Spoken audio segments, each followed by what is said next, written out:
Good morning, gentlemen. I'm going to begin this morning with an announcement of individuals who have been selected by teachers, coaches, administrators to join together with our guest speaker at lunch today.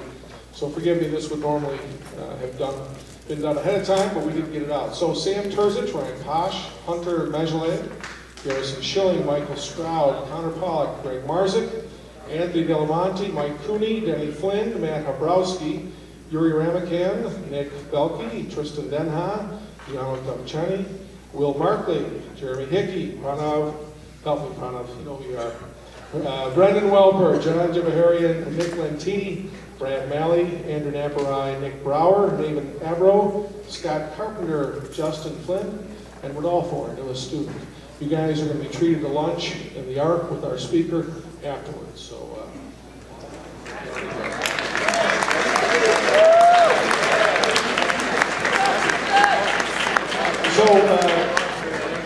fellas, this is a very unique moment for us. It is a rare moment in Brother Rice's history that we have gathered as a full school for someone who would literally be considered a nationally known speaker. In fact, if I wind back the history books, for those who were here at the time, some of you might remember David Toma, who was with us in the mid-'80s. Frank, you might remember that, who came and spoke to us. And that was a pretty unusual moment. There was somebody who was known throughout the entire country, and he really gave a very moving speech. Well, today I'm going to tell you something. Because there are some people who care very much about you, namely your parents, who gathered together to support this idea, we have a unique person to speak to today. I'm going to read directly from this copy because, frankly, I don't know that I can get through all of it effectively without it. There is a difference between simulation and the real world. One is make-believe, the other battle-tested and battle-proven. Your speaker today is a true warrior. He was named National Vietnam Veteran of the Year and the most courageous man in America. He has been inspiring high school, college, and professional athletes, motivating the military, the corporate world, and encouraging the body of Christ for the last 40 years. He is here to encourage all to give just a measure more of themselves. He's a former faculty member in the physical education department with a secondary focus on exercise physiology at California State, Los Angeles. He had the unique distinction of being both the outstanding graduate student and the alumnus award winner.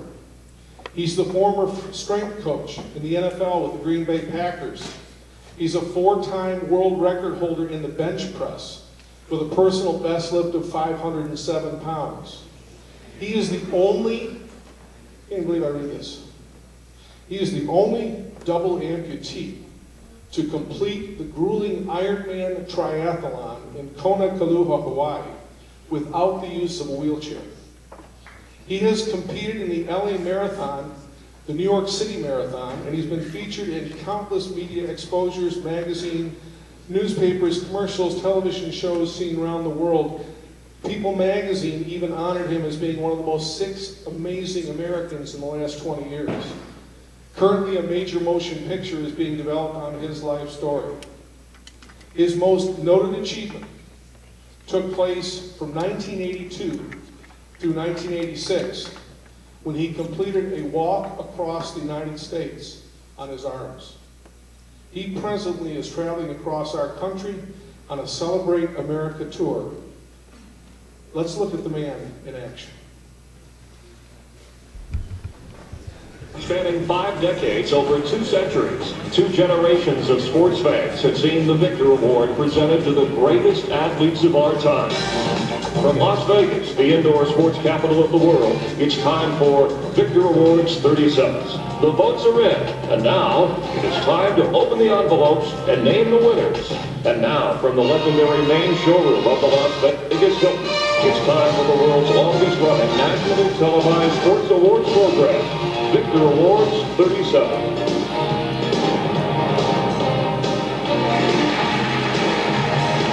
Coming up, honors for a remarkable and heartwarming finish at the LA Marathon as Victor Awards 37 continues.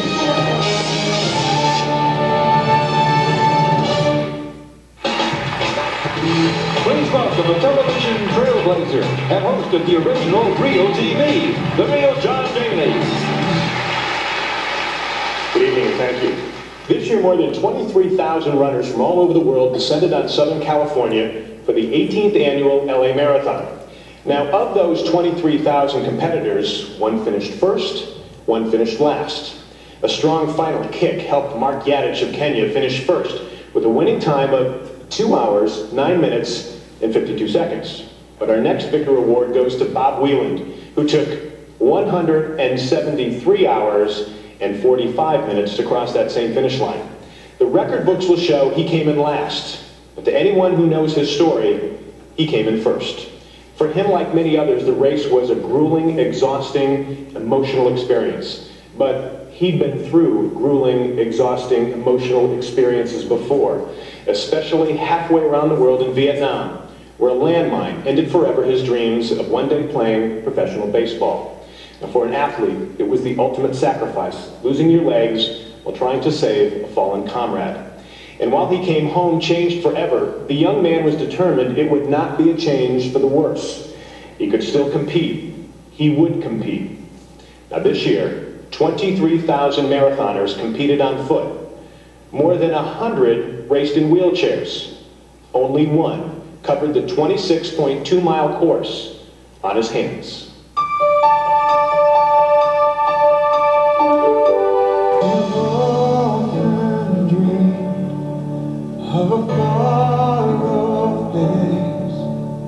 We're a hero's welcome. Be waiting for me. I'll be there someday. I can go the distance. I will find my way. If I can be strong, I know every mile will be worth my while.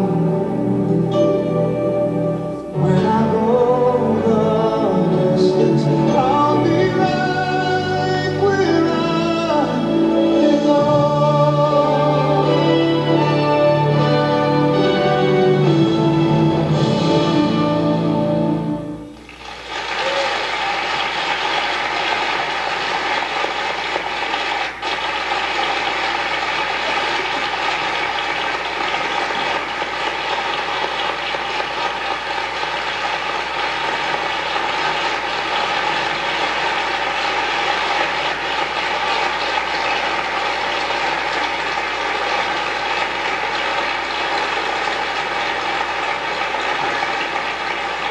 Amazing to see your reaction. Now today, Bob Wieland is an inspiration to anyone who knows him or sees him.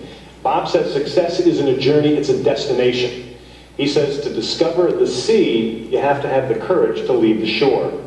He says you have to push your limits to set the records. And he does, and he has. He may come in last, but he finishes first every time. It's an honor to present a special Victor Award to Mr. Bob Wieland.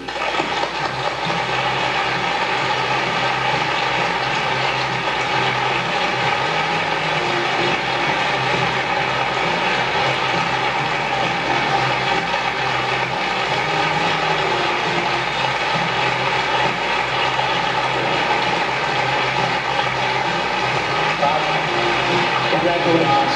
Thank you, John. Well, let me tell you, that's a rough way to win a T-shirt. My name is Bob Wieland. I run marathons.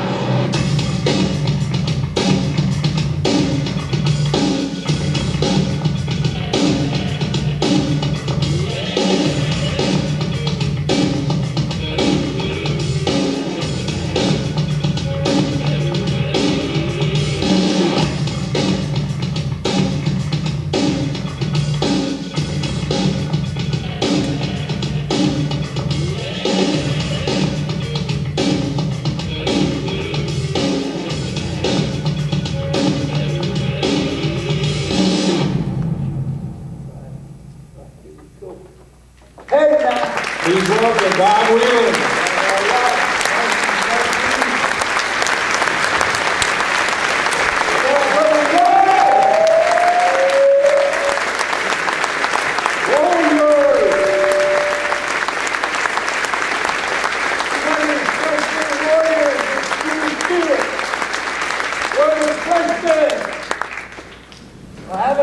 freshmen?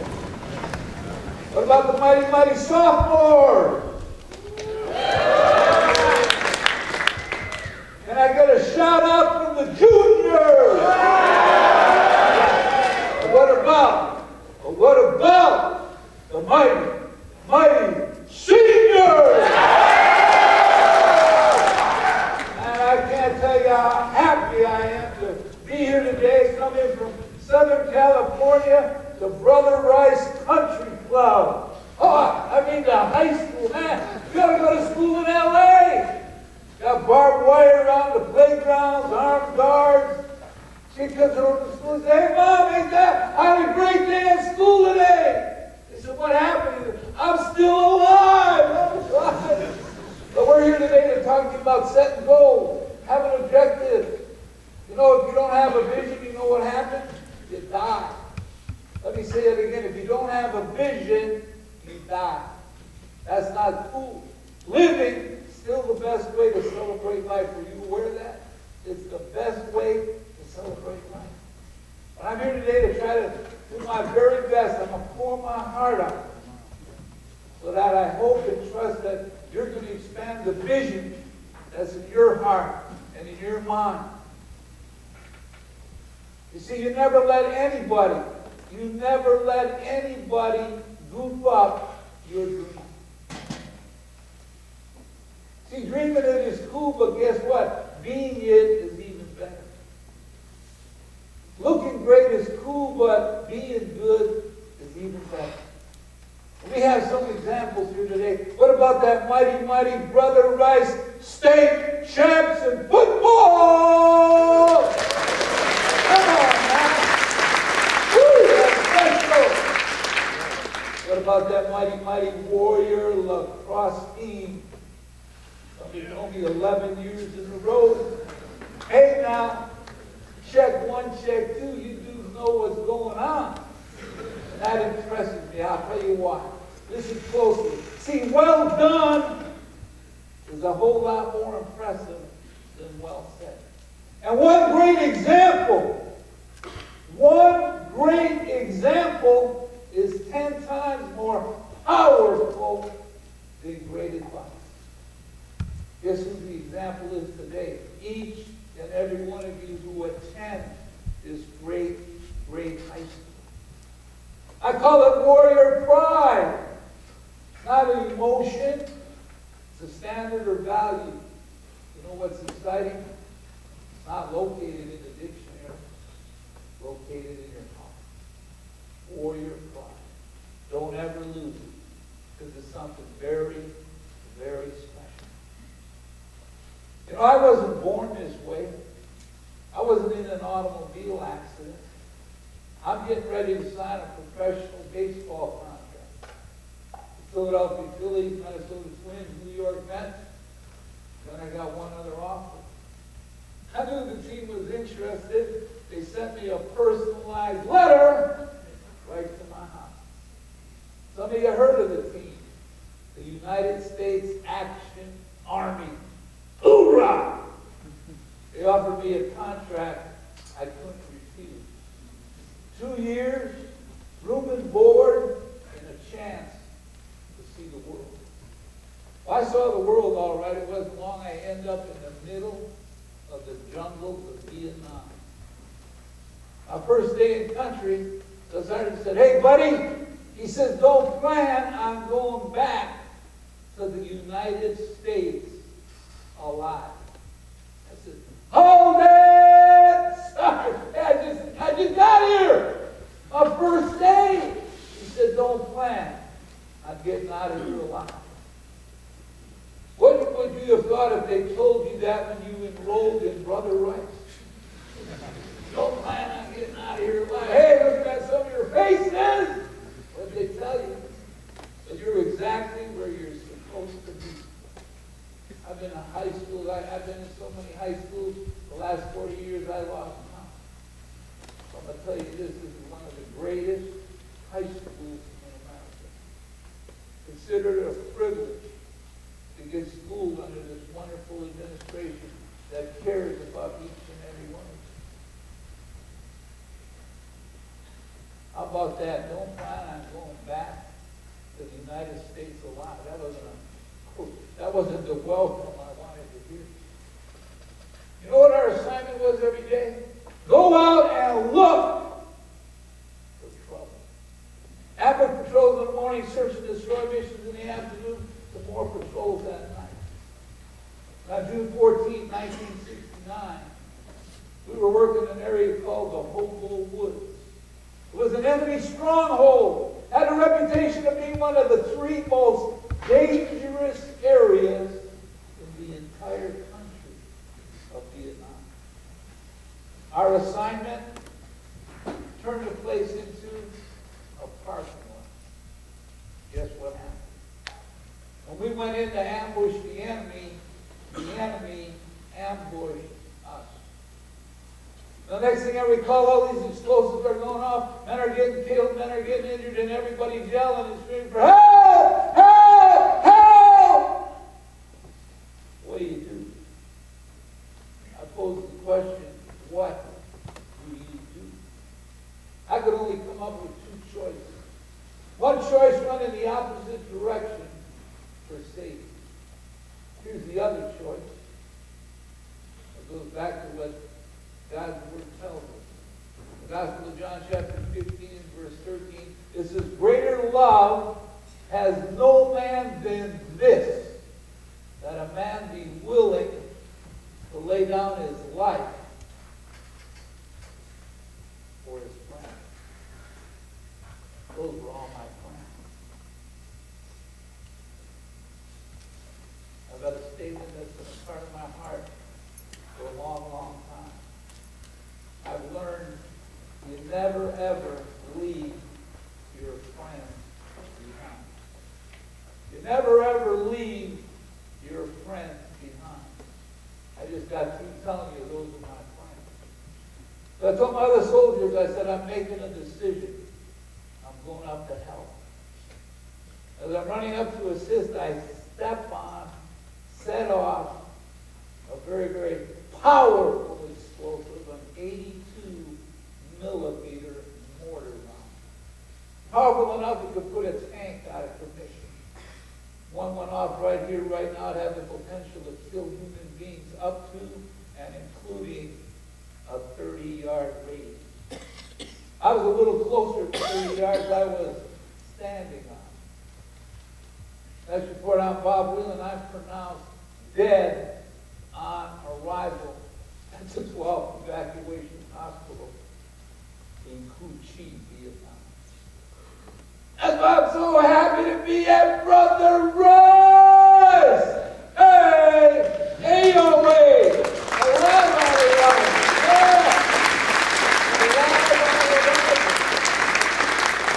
That's why I tell people living is still the best way to celebrate life. I had some pretty humble beginnings. I hit that explosive. My legs went flying in one direction. My life went flying in another. At the time, just about 5 to 6 days, I had tracheotomy. I was breathing through my throat. I was having breakfast, lunch, and dinner through my left arm. You ever eat grits with too much butter and they send it through the tube? Man, what a mess. Let me tell you. So I had to get about 4 to 6 quarts of blood transfusion. It's like a double refill, you know what I'm saying? Then they put me in a body bag and they zip it up. Those aren't real good circumstances. But in my life, I'm going to give you a tip. I've learned how to walk by faith, not by sight. What does that mean? It means you learn how to believe it before you see it. See, anybody can believe something once it happens. Whoop-de-doo for you. That doesn't take anything. What about believing it before you see it? That takes some courage. In the bag, zipped up. You know what happens? I got one last breath. I didn't say I had 2 breaths. I said I had one last breath. Took the breath, the body bag, boom! Somebody at the hospital saw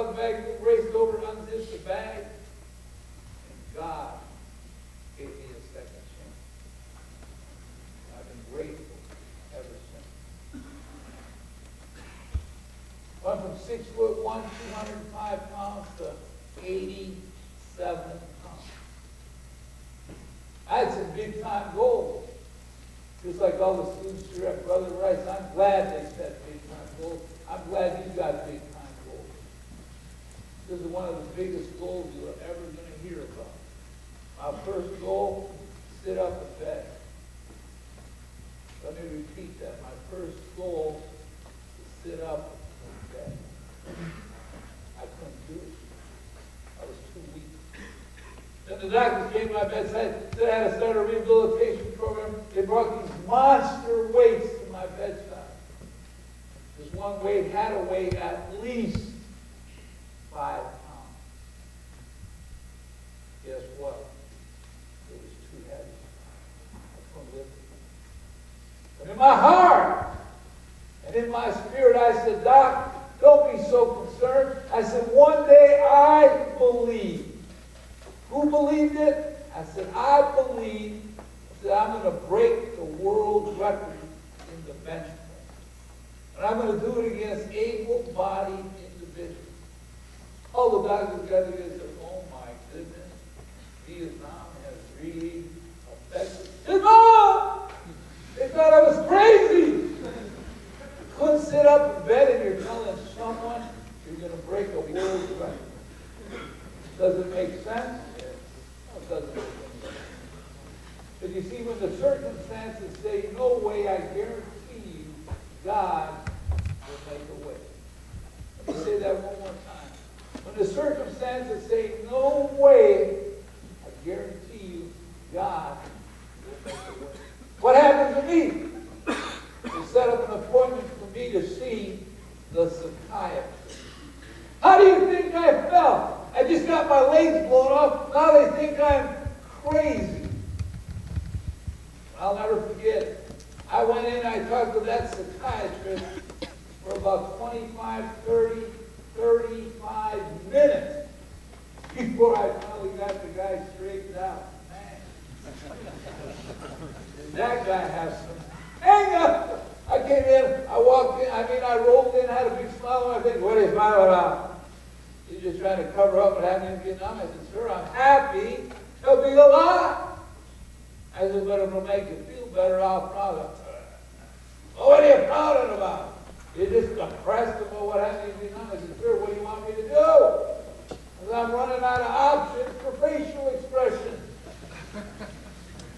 As you see in my heart, whose heart? My heart. My spirit, I believe. Who believed? I believe that everything was going to be okay. You know, there were hundreds and hundreds and hundreds of us who had serious injuries. I'll never forget the doctors coming in and saying, man, everybody here has a very serious injury. Plan on being in the hospital for about a year to a year and a half. And I looked over my shoulder at all these people and I thought, oh man, I can't believe those guys are going to be in the hospital that long. They said, Wieland, you're part of the group. I said, I don't think so. They got places to go, people to see, things to do. So I got hit June 14, 1969. I didn't quite stay a year and a half. 6 weeks later, I left. They're still trying to figure it out today. What I'm trying to share with you young men is all about an attitude, isn't it? You know for a fact, you can say we will win, say we will lose. Guess what? Both people are right. I said both people are correct. So what are you saying today? In fact, that poses another question. What in the world do you think? Why would God bring a man with no legs to encourage everybody with legs to take a step in faith? See that one. Why would God send a man with no legs, Brother Rice, to encourage everybody with legs to take a step in faith?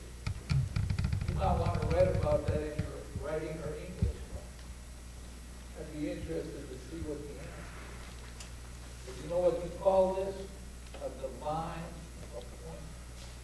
You know what a divine appointment is? It's something that was created by God before the foundations of this world. And that's why I know something special is going to take place not only during the day, during the lunch hour. I'm going to do a seminar entitled For All the Athletes, How to Become a World Champion. I didn't say how to become a champion. I said, I'm going to tell you how to become a world champion. Unless you've actually been a world champion, let's be honest, you don't quite know what to do. But I've had and it humbled me. I've been in that position on 4 different occasions. And you might have heard the story. Yes, my personal best lift was 507 pounds. You go home this afternoon, you pick up your refrigerator, to give you a little idea. But if I had one kid try that the other week, and he asked me, is there food in the refrigerator? And come on, man! Keep it real. But after all that work, here's what happened. I got disqualified. Because they said, when you do the bench press, you must be wearing shoes.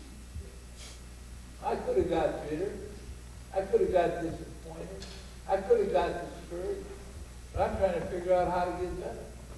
And so I went up to the official and said, look, man, if you want to accept the record, it's fine. I said, if you don't, it's okay. I broke the record the 2nd time. I broke the world record the 3rd time. I broke the world record the 4th time. I was getting ready to break the world record the 5th time. I called the chairman from Miami, like, you know what he said? We're making a new decision. Woo! We're going to accept the record. He said, nope. He said, we've decided to ban you from competition because we think you have an advantage over all the able-bodied lifters. I say, what? Huh? What? He said, we think you have an advantage over all the lifters. I said, well, wait a second. If it's such an advantage to do the bench press without legs, I said, how come all the other weightlifters don't go to the hospital? Have the operation. You see anybody doing it lately? Have you seen anybody doing it lately? Well, no. Doing the bench press without legs isn't an advantage. But where's the advantage? Where do you think it is? I'll show you where it's located. Right there. You can't stop a person with a big hump. It's literally impossible to stop a person from achieving what it is they want to achieve, and you know the only person who can stop you is, well, wait a second, it's Y-O-U. It's you. You're the only one who's going to stop yourself from achieving what it is you want to achieve. Notice the president said, I majored in physical education at California State University in Los Angeles with a specialization in exercise physiology. I showed up on the campus. I said, I'd like to enroll in college. They said, well, will that be social studies, science? I said, no, physical education. The guy said, could you please repeat that? I said, yeah, physical education. He said, well, we don't quite know how to tell you this, but our building is not accessible.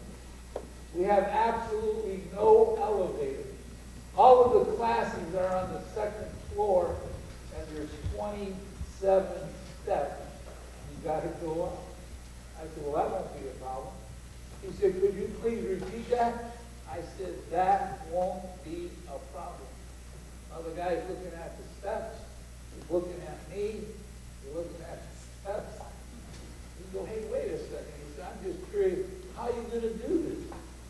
Well, I jumped out of the chair, took the chair, and I threw it up to 27 steps. I was at the top of the steps in 4.2 seconds. You know what he said? You can major in anything you want. Because, see, so often people have preconceived ideas. Even like this program. Why are we taking almost a full day out of our classroom? See, what we're talking about today is not located in a textbook. I'll say it again. What we're talking about today is not located in a textbook. It's called L-I-F-E, life. I'd like, not that you have to answer out loud, and even to get your instructors to think about it. What happens when you get straight A's in school and an F in life? What happens? You get straight A's in school and an F in life. That doesn't work.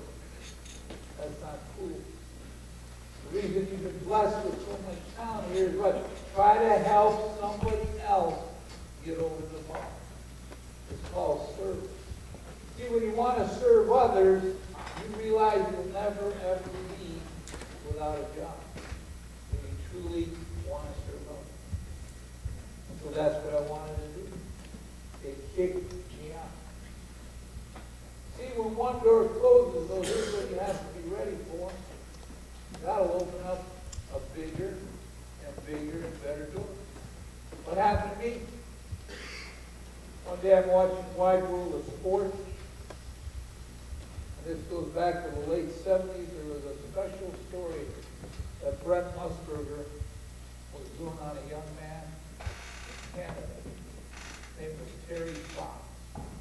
He lost a leg due to cancer and was attempting to go across Canada on one leg. Brett Musburger said, unfortunately today, Terry Fox has died. Terry Fox has died. I'm watching this in my living room in Southern California. My life is touched. Then 2 days later, a friend of mine said, hey, Bob, if you can't lift weights competitively, he said, I got an idea. He said, why don't you join me and do a triathlon? I said, wow, what do you have to do? Oh, he said, you just start out, you swim 2.5 miles in the ocean. Then you get out of the ocean, jump on a bicycle, pedal it 112 miles. Then he said, you get off the bike and you do a 26-mile marathon. Man, I started to do the calculus. I go, wow, man. I said, hey, Dennis, that's kind of challenging. Don't you think that'd be challenging? Well, we got the Brother Rice Triathlon Association here.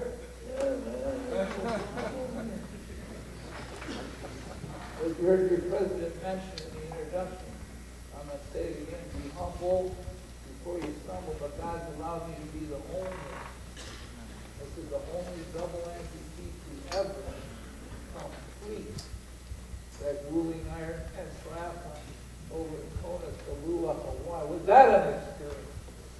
Dude, there's 1,500 triathletes that jump in that ocean. That's not the swimming pool, I said the ocean. For those great big fish they call sharks are swimming around. I don't know if you've ever been caught in an ocean current. I have. They're serious.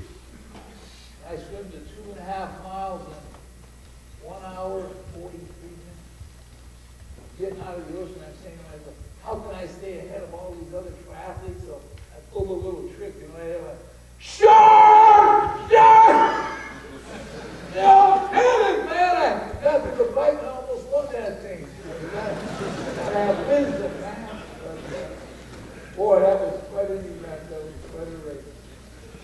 Well, from there, I saw a track competition.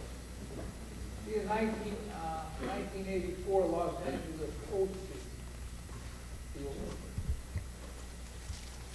Before that, there weren't too many tartan tracks in the entire United States. Even at the university where I coached and taught at, we had an old-fashioned cinder track. But I went to a city called Pasadena, California, and there was a university there, and they had one of the very first tartan tracks. And I'd never seen it. I said, man, what is that? That's what they call a tartan track. And I touched that track. I said, wow, that's a pretty cool material. I said, Harry, my buddy, I said, I'm going to jump out of the wheelchair, and I'm going to run around this track as fast as I can. I'm on. He got the stopwatch out. I jumped out of the chair, man, and I took off. I finished that lap try to visualize it, but every muscle in my entire body felt not only like it was going to fall off, but like it was fire. But you know what it did? It was fascinating. So I said, I'm going to take another lap and another lap. I trained for almost 18 months, up and down the mountains of Southern California, along the beaches. And then on September 8, 1982, I announced to the world I was going to walk across America on my own. And you know what happened? Everybody started laughing. What? Go across America on your own? Why don't you take an airplane? Probably would have been faster. But I knew what was on my heart. And here's the good news. I had a couple guys on the support team, you know what they did? We're going all the way to Washington, D.C. I thought, man, they're going to go all the way. Help out. But about a year later, we hit the desert of Arizona in the summertime. You ever been around Tucson in June, July, or August? That lush green oasis, if you will, where the reflected heat off the asphalt, 150, 155 or more degrees, the rays from the sun beating down, 110, 115, 120 or more degrees. And all the people who said, hey, Bob, we're going all the way to Washington, D.C., they said, hey, Bob, we've been thinking about it. We're heading back to California. Everybody left except me. Why didn't I leave? Because I made a commitment. Was the commitment from California to Tucson? No. California to Washington, D.C. Let me set it up. When everybody left, I had a little over 2,000 miles to go. I had one canteen of water, had a granola bar, and a box of raisins. I'm going to ask you a question. What do you think the circumstances look like? You want me to repeat the question? 2,000 miles to go, one canteen of water, a granola bar, and a box of raisins. You know what the correct answer is? Bleak! The circumstances look bleak. But you know what I did? I took another step. Then another step. And then another step. What's the premise of the message? Always remember it's too soon to quit. Let me say that one more time. Always remember it's too soon to quit. And I'm walking down the interstate, and you know what happened? Highway patrol officer comes up and says, what in the world are you doing out here on the interstate? Please, sir, I said, I'm just walking across America. I'm armed. Why do you ask? He said, you know what the temperatures are like out here? I said, well, as I trained in Santa Monica, California, the two ocean breezes. I couldn't believe what the guy was about to tell me.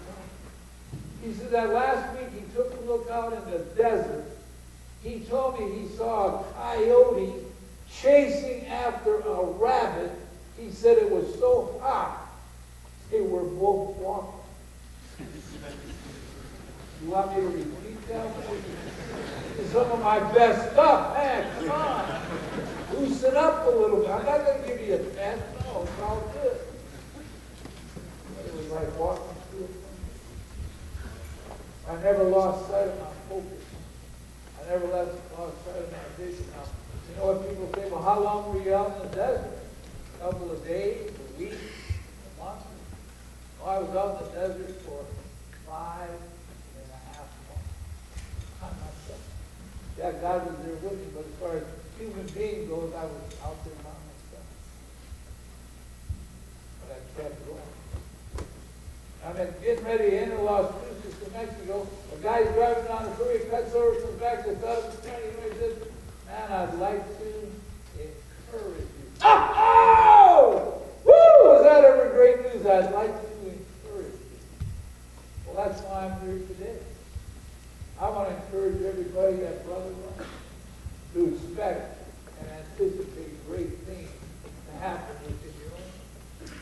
Well, not only did this guy encourage me 3 weeks later, you know what he does? He resigns from his job. He resigns from his job and helps. And so even though everybody laughed on September 8th, 1982, May 14th, 1986, after being on the road for 3 years, 8 months, and 6 days, the 2,784.1 mile journey been completed. It took approximately 4,500,016 steps to get there. Are you ready for another tough question? What steps do you think was the most difficult? Say that again. The first step. You're absolutely correct. The first step was the most difficult step of the entire journey. But once it was completed, it became the easiest step. Why? Because we were one step closer to our goal. You got any guys on the track team here? You have a track team. All right.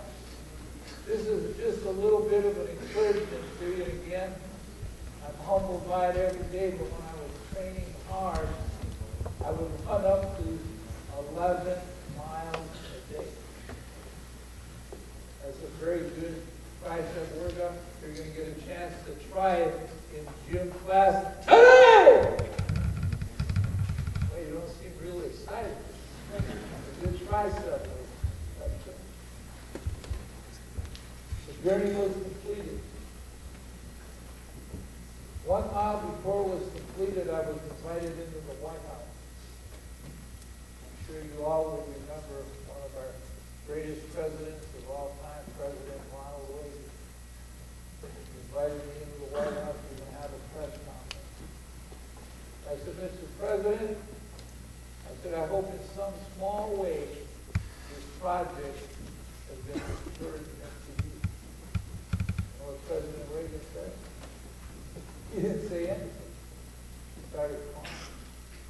But the President Reagan started crying right there on the spot. Press conference was over. I went back to the last mile. And I ended it at wall 22 West, line 47. So why'd you end it there? Because there lies the name of my best friends and fellow soldiers, Bob Wieland. I thought it only fitting. Some of you aren't aware of this story. I've shared it with many, many people. But when I was in a place called Joplin, Missouri, something on my heart told me to quit heading east and to head north towards Canada. I was going back to that. What's the principle that I live by? I live by walking by faith and not by sight. So anybody that knows a little bit about geography knows that if you want to get to Washington, D.C., from California, what direction do you head? These questions aren't that tough. You're in California, heading for Washington, D.C., what direction do you normally go? East. I used to feel a little something. But I get the job done and I tell my assistant, I said, I'm going to head north. He said, what? I said, I'm going to head north. He said, that doesn't make any sense. Why in the world, in attempting to get to Washington, D.C., would you head north towards Canada? I said, I don't know. I'm just telling you, I got a tug on my heart to head north. He even got a little irritated with me, but he said, you know what, you're the walker. So if you want to go north, go north. I head north for about a week. Nothing happened. Head north for the second week. Nothing happened. The very next day I see a sign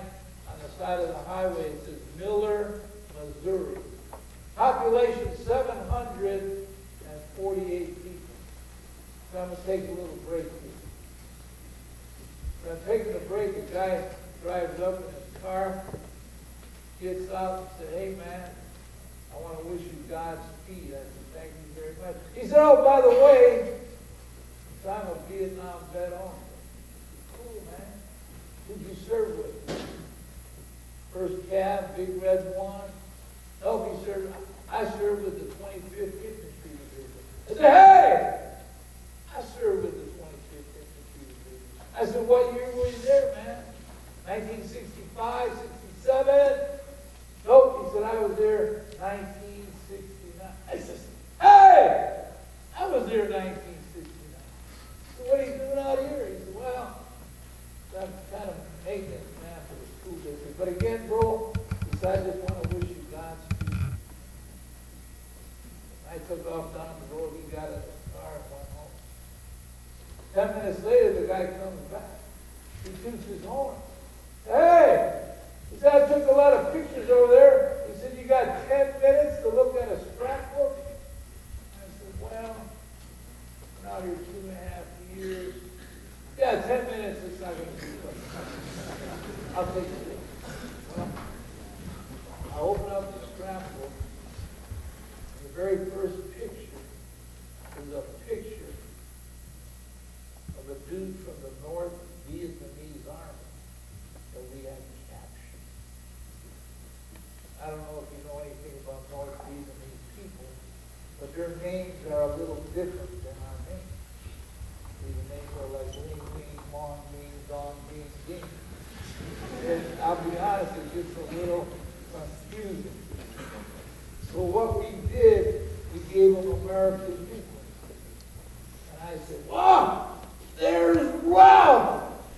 I couldn't believe it. I said, "What?" And when I said that, he said, "Wait a second." He said, "I need to ask you a question." He said, "Is there any remote possibility that you were a combat medic in the hobo woods?" I said, "Yeah, I was a combat medic." He goes, "Doc!" He said, "You're still alive." He said, "I carried you to the helicopter the day that you got here."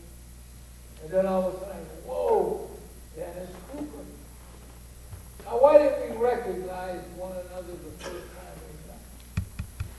Dennis was about 6'1", 155 pounds in Vietnam. Now he's 6'1", 255 pounds. I didn't recognize him. Why didn't he recognize me? Because they got word from the 12th Evacuation Hospital that I died. They got word that I died. Then to really overwhelm my mind, the guy reaches in his wallet, takes out a piece of paper. Here's what the paper says. Top of the paper, it says, "Always remember." They had a list of 10 names. All people, all of our fellow soldiers who got killed in Vietnam and are on the Vietnam Memorial. But something very interesting is stated on line 5. Line 5, it says, "Hurt." So that's a pretty powerful dude, and they gave him the nickname Hercules or Hurt. You see that? That's huge. Because you see, you can't put the name Hurt on the Vietnam Memorial. You've got to have a first name and a last name.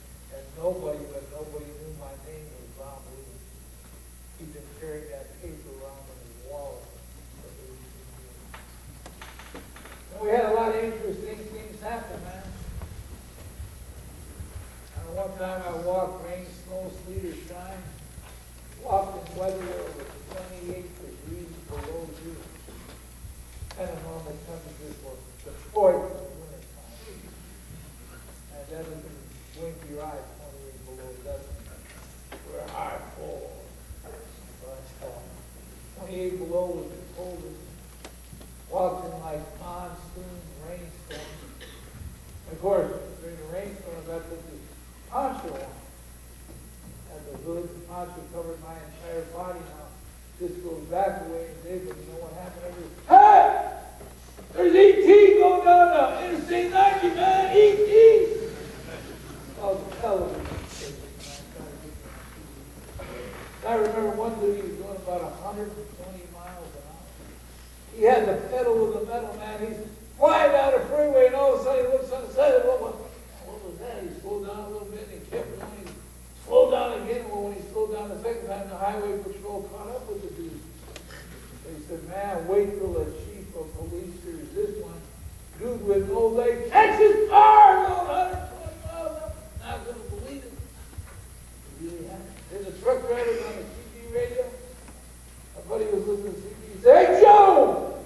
He said, did you see that back there? He said, no, Pete, what are you talking? He said, I just saw a dog walking alongside the interstate wearing a T-shirt. A dog wearing a T-shirt. Give me a break. But it was a pretty memorable trip. And as I said, when it was all said and done, I know it touched the hearts of many, many people. You know, I want to take a moment. You know, I live out in California. I live pretty close to Hollywood. I've been in and around the entertainment industry. Some of you ever see Too Fast and Too Furious?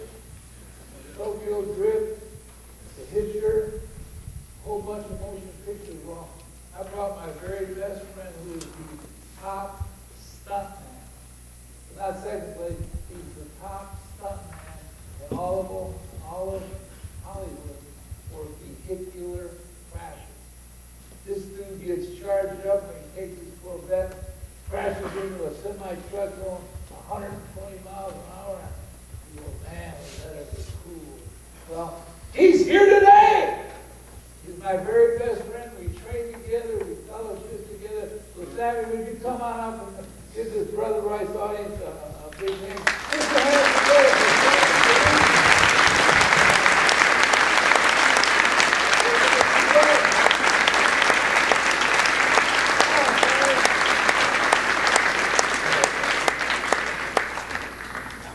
Yeah, well, you know how that goes. Things you do for T-shirts, man. How's everybody doing? Good. Man, I just love to go all over the world and speak with Bob, man. He's the greatest inspiration to me, man. You know, winners do daily what losers do occasionally. I've learned that the champion in a child is the same champion in the adult. They just need to recognize it. Every one of you got gifts and talents. I figured mine out at a young age.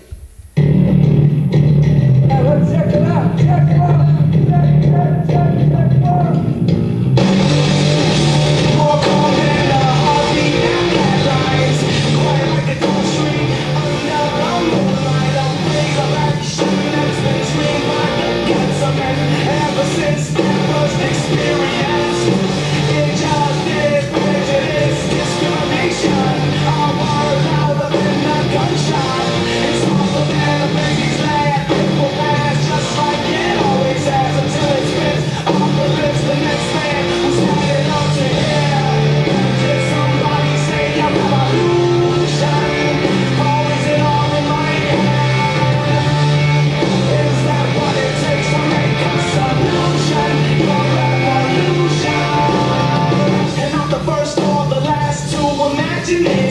Acknowledge the concepts, question and grasping, rebel against the eye, and bring down the sound. You need me on the go-to.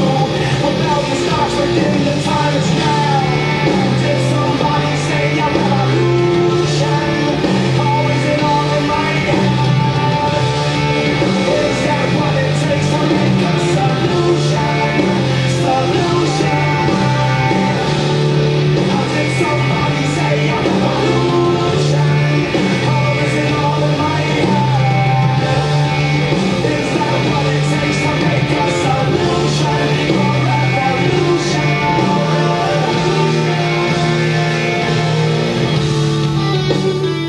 I want you to see the story of a man. This guy got into illegal street racing. It's an extremely dangerous thing to do. Before he knew it, his whole life was out of control. And then one day dedicated his life to Jesus. Amen. And it's exciting. You know, since the time I was little, we had go-karts and started getting into mechanical stuff at a young age and started loving it. And every night I was out street racing. The girl scene, the car scene, it was up and down. It was empty. I thought I had to give up everything. The things I did give up to him, he gave back to me. And he gave it back to me in a better way.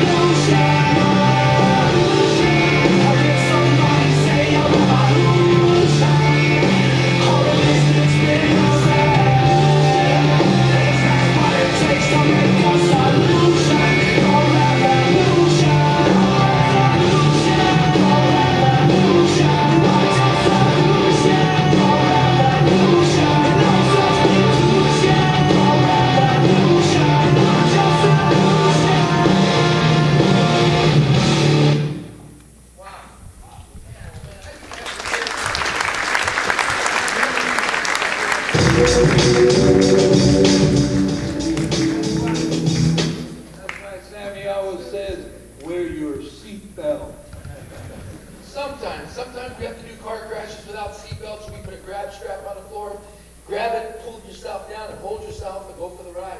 Because the rule of thumb with me is the top of the car is never going to crush beyond the dashboard. That's my rule of thumb. But anyway, what does it tell you is this, man. The secret to your future is hidden in your daily routines. You got some of the greatest leadership here. I've learned this years ago. The greatest cure for ingratitude is loss. Loss will teach you what blessings stand. You have teachers, you have janitors, you got coaches, you got principals who love you, man. They're the heroes to me in my life. They're the ones who get up every single day. They're not even kin to you. And they get up every single day, come over and serve you. And the next day they do it again and again and again. Because winners do the things they hate to create something they love. You're never going to remember everything that happened in this school. But you're going to remember your mentors in the school. Because they're either going to be a problem solver to you or one they created for you. That's all you'll be ever remembered in life is problems you solve or the ones you create. You know, if I can tell you guys anything, discover what you're supposed to do at a young age. I'm a Hollywood stuntman, and I build race cars. That's what I do. I don't bake bread. You know, if you put me in the kitchen to bake bread, maybe I can get it done. But my rewards are based on the problems I solve for individuals. And I solve stunt problems, vehicular stunts. You know, I think there's 3 ways you're going to fail in life, and only 3. Your thoughts. You guys will never have a good relationship with me if you have bad thoughts. You'll never have a victorious life if you have defeated thoughts, because everyone's defeated from the inside out, guys, not from the outside in. Every war begins in this member right here, your battleground, your thoughts. So the first way I think you'll fail is your thoughts. The second way is your words, man. Words are containers that carry power. They leave your mouth, but they won't leave your life. You start speaking doubt, unbelief, and death to your life, you're not going to have anything in life but doubt, unbelief, and death. And the third way you fail is who you associate with. Hang out with champions, man. I can't put a 50-inch tall tire and a 25-inch tall tire together, put an axle between it and roll it, and think I'm going to get ahead. I'll live my life in riddles. Hang out with the wrong people. No matter what you learned in school, you become like who you associate with. Hang out with champions, you become a champion. You know, I made my living 3 ways. I made it in illegal street racing, bare-knuckle barn fighting, and arm wrestling. I've arm wrestled all over the world, man. I illegally street raced. I made $2 to $5 grand a week in street racing. Raced in Mexico for the Mexicans. Michoacan, Zacatecas, Apatzingán, Tecate, Chihuahua for $100,000 street races. And I bare-knuckle barn fought from California to Idaho, Boise, Nampa, Caldwell, Meridian, Homedale, Idaho, City, Ketchum, Idaho. And one day God had nothing better to do than reach into the pit of hell and grab spit. And it was me. You know the greatest thing about that was? He never told me to quit racing. He told me to quit illegally street racing. Never told me to quit fighting. He told me to quit fist fighting. Never told me to quit arm wrestling. He told me to quit arm wrestling for money. Jeremiah 1, God said, I knew all of you before you were in the stomach of your mother. He gave you your gifts, your talents, your vision, your calling, and your purpose. You guys are created so unique, so beautiful, so perfect. You guys are problem solvers. Discover what you're supposed to do at a young age. You know, Bob was saying something that was powerful. Don't let anybody steal your dream. They don't just come in and steal it. You know how they steal it? They give you another one. You know how they break your vision? They give you another vision. I've learned the only reason people fail is broken focus, man. Don't ever start where you are in life. Start where you want to be. The past will never destroy your future. It's the thoughts of your past that do. Start thinking that you're winners from the inside out. You know, it's easy to train up children and reprogram adults. I know this. I've tried to live that before. It's too hard. It's better to get a hold of it now at a young age. The secret to your future is hidden in your daily routines. I don't hang out with just anybody. I hang out with Bob. He's battle-tested, battle-proof. I've had my race car shop for 31 years. I've been doing stunts for 22. And I get to go all over the world with our outreach called Winning at the Race of Life. And I'm privileged to hook up with Team Inspiration, Bobby.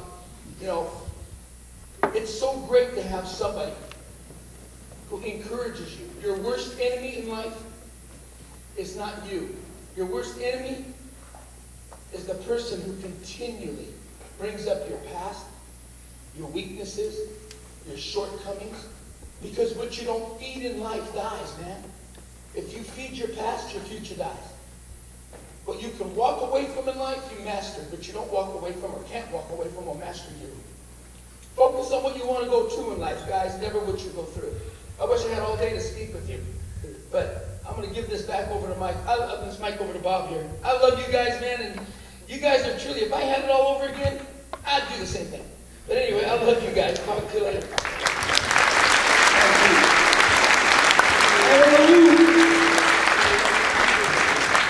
The man who inspires me. That's why we hang out, we work out, we do it all. You know, this program is about to wrap up. We're going to be visiting some classrooms. We're going to have that great lunch cafeteria. Isn't it the best, man? All right, some people like it. I'm looking forward to it. We're going to meet with all these athletes. But I want to wrap this up with some school spirit. So I want everybody to stand for a moment. We're going to get it on. We are going to get it on. I'm going to take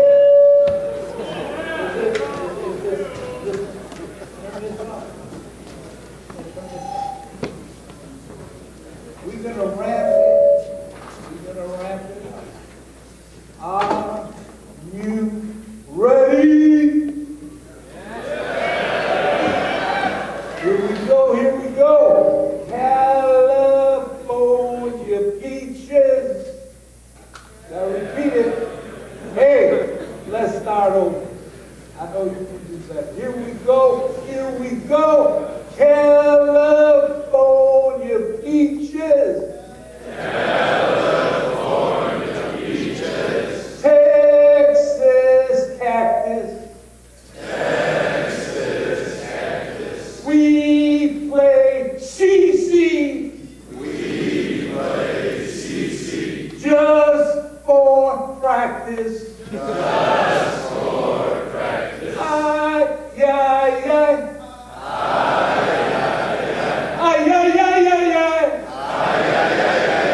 Go Warriors, go! Go Warriors, go! God bless you, Warriors. You've been a special audience. I'll say it again, you got one of the greatest high schools in America, and thank you so much.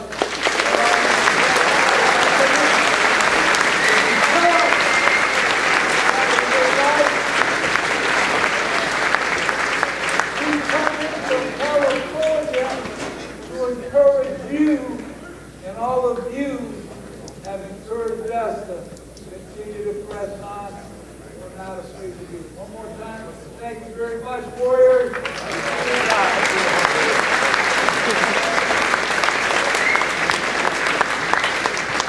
Mr. Wieland, on behalf of the Warriors of Brother Rice, God bless you, sir. Thank you for joining us.